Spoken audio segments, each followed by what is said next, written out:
INFJ and ESFJ relationship compatibility. Can an INFJ and an ESFJ live together in harmony? See how INFJs and ESFJs get along in this guide to INFJ, ESFJ relationships. Find out how you, as an INFJ, will communicate, engage, and relate to an ESFJ partner in your daily lives. Relationships between INFJs and ESFJs. When INFJs and ESFJs get to know each other, they generally find they have a lot in common.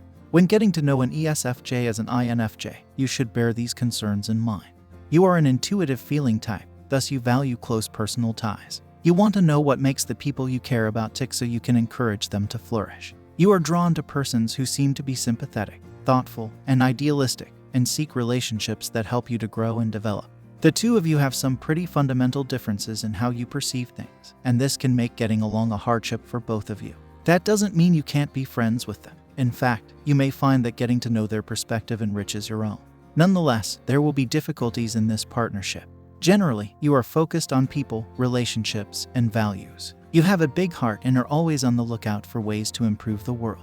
You sympathize easily with people, and you often experience their sorrow intensely. But you never accept hardship as inevitable. Rather, you believe that everyone has an obligation to develop into a better version of themselves. You have little trouble envisioning a better future, and you welcome change with open arms if you believe it will improve things. But your opponent is more of a traditionalist who values stability and continuity. It's not that they do not really care about people or making the world a better place, but they tend to be distrustful of change in general, and they rarely view it as a solution for anything. They tend to assume that the greatest way to help people is by keeping things regular and predictable, and they may find your proposals for reworking current systems weird, unneeded, and disruptive. If you've tried to discuss your ambitions and vision with this person, you've probably seen their noticeable lack of excitement. They're not trying to be negative. Your rival simply doesn't have your knack for imagination. If they haven't seen an idea work in practice, they're typically not really excited by it. This can be really irritating.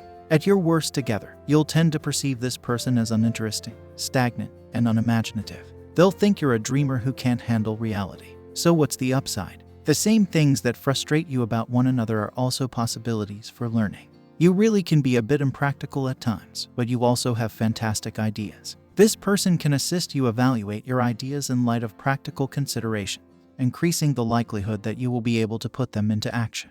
And for your part, you have an opportunity to get people out of their rut and help them envisage alternatives for a better future. Assuming you play your cards well, they may be charmed by your originality and naivete.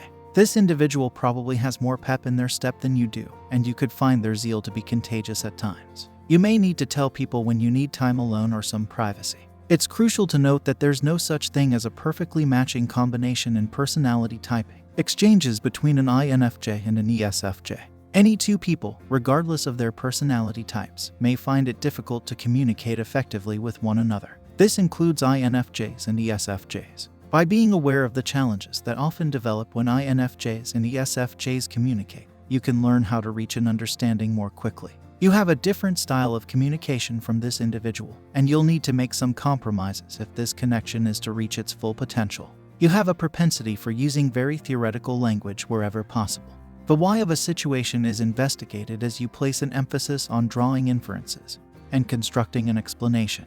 A lot of what you say isn't an exact observation, but rather a notion, theory, or interpretation based on what you've seen. You tend to focus on the big picture when creating plans rather than the specifics, discussing the final result rather than the means by which it will be achieved. In contrast, your opponent likes to communicate in a plain, concrete approach, focusing on facts, details, history, and real-life experiences. When talking about a topic, they get right to the what, relaying details they have either personally witnessed or verified through other means. When formulating plans, they prefer to focus on the exact stages that will occur. Moreover, people like to have discussions about concrete topics rather than abstract ones. While it may sound like you are speaking different languages, the truth is that even though you have different comfort zones when it comes to communicating, you are fully equipped to move out of those comfort zones to meet halfway, and you'll both be the better for it. You can enable your partner to stretch to go beyond the obvious of things and uncover the deeper significance. In turn, they can assist you ground yourself in reality by focusing on the specifics rather than the grand picture. When talking with this person, you may slip into the role of listener by default. They will likely speak more fast and have more to say than you do because they are more extroverted. You're the type to keep to yourself and let others do the talking more often than not. You may leave discussions with this person feeling like you really didn't say much at all. This dynamic has the potential to be rather relaxing at times. Many reserved people enjoy socializing with extroverts because of the lively and engaging discussion they bring to the table. Sometimes it's a breeze, but other times it's a real pain.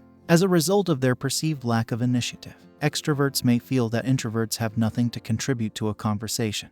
There's a chance your extroverted buddies will keep talking because they're afraid of the silence. In fact, you might enjoy their slowing down a little bit, asking you more questions, and giving you the space and time to express yourself. Having nothing to say does not mean you lack the personality of a talk show host. Consider the relationship between the two of you and ask yourselves if it works for you. Does your extroverted counterpart give space for you to share your opinions and feelings? Or do you feel as though you're getting steamrolled? Tell them how you feel if you never feel like you can be yourself with them. Comparison of INFJ and ESFJ values. Values are extremely personal, and while an INFJ and an ESFJ can find similar ground, there will always be some disparities in what you hold important.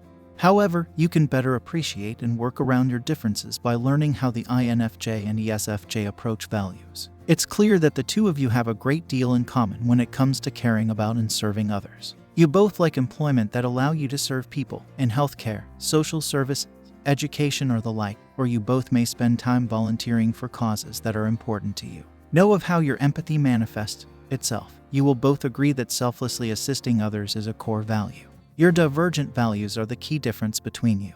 You have a lot of ideals and convictions, and you really care about them. You have little trouble imagining how things could be better, and you take pleasure in encouraging others to do the same, whether or not they ever put their thoughts into action. Your opponent shares your values, but they are more rational and reasonable. Concern is communicated through immediate, practical actions, like lending a hand to a friend in trouble. Since your partner values seeing an instant impact from their efforts, these suggestions focus on ways to help them today rather than tomorrow. Rather from the empathic heartache you're used to, your partner's desire to help stems from a sense of duty to others. Although you may find your partner's method overly traditional and closed to new ideas when you're discussing ways to address challenges, there is no reason why the two techniques cannot coexist. You will admire your partner's compassion, but you may fear that they don't have any larger goals in life. You can share some fresh perspectives with each other right now. You and your spouse are both very good at being true to yourself and your beliefs, but your partner can give you a more realistic perspective on what it means to live by your beliefs every day. On the flip side, you may assist them build a passion for large concepts and take a more well-rounded approach to how they see the world. The problem for you is to not get too angry if your partner tends to respect tradition and the wisdom of lived experience much more than you do, instead of employing creativity and imagination to construct a better path. Contrasting INFJ and ESFJ everyday life. A shared way of life is a crucial but sometimes overlooked factor in determining a couple's level of compatibility. Even if you share the same beliefs and principles, your relationship will always be strained if the two of you can't agree on the little things. Expect some challenges in your daily life as an INFJ partnered with an ESFJ. If you and your partner talk about these situations in advance and figure out how to handle them, your relationship will grow much more smoothly. You are both methodical people who value plans, checklists, and other forms of organization. It's more likely to be neat and tidy if you share a place with others. Although you may not always agree on the best way to put things in order, you both value order and harmony, and you will likely like working together to establish systems. Due to your various perspectives and ways of communicating, it may take some work to find a happy balance in your lives together. Your conversational partner tends to take things at face value, whereas you tend to hunt for metaphors and hidden meanings in every exchange. They focus on experiencing life via their physical selves and their senses. For you, it's a springboard for testing out ideas. In your mind, life exists to feed your curiosity and help you discover new things. You view the quest for knowledge as an endless one. You tend to read widely, attend lessons for fun, and seek activities that allow you to investigate the yet-to-be-discovered. The opposite is true for your counterpart. They are one of life's doers, and they feel that deeds speak louder than words. Cooking, bungee jumping, and arts and crafts are just a few examples of the kinds of things they do that excite their senses and keep them active. There are many of hobbies here that you may both be interested in, but it can cause rifts amongst couples who can't agree on what they want to do in their free time. Daily rituals can also be a source of tension. You long for excitement to keep things fresh, but your partner has little patience for change simply for the sake of it.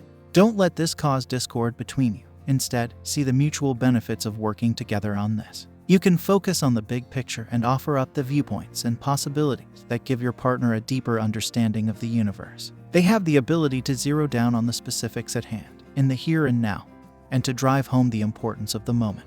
Assuming you're able to convey your needs and desires clearly, it's a win-win situation. Since your levels of stimulation and social activity tolerance are diverse, it's essential that you communicate your requirements to one another. You require regular bouts of isolation to refuel, as you derive energy from being alone.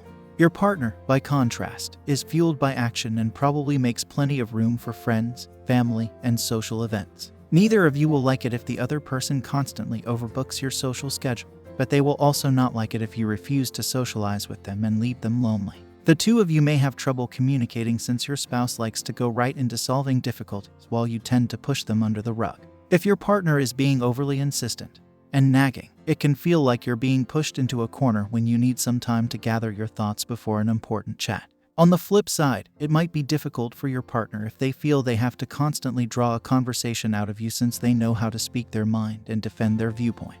There is no insurmountable barrier here. Differences can be bridged with a little give and take.